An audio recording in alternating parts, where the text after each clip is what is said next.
সবে মেরাজের নামাজ কিভাবে পড়বেন? 2 রাকাত করে করে 12 রাকাত শেষ করবেন।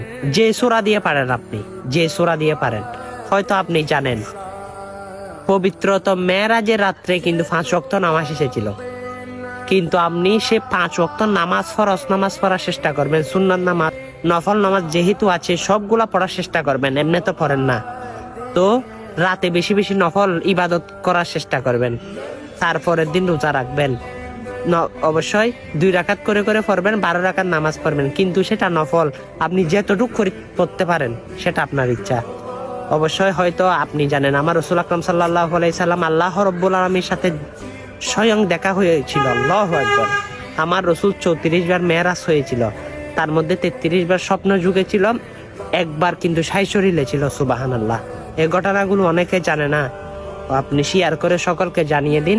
আল্লাহ রসুলের মেরাজ বিশ্বাস করার নামই হচ্ছে আবু বকর সিদ্দিক, অবিশ্বাস করার নামই হচ্ছে আবু জাহেল। অবশ্যই ভালোটা কোনটা বেছে নেবেন আপনি জানেন। ভিডিওটা শেয়ার করে সকল মানুষকে জানিয়ে দেন। আমিন।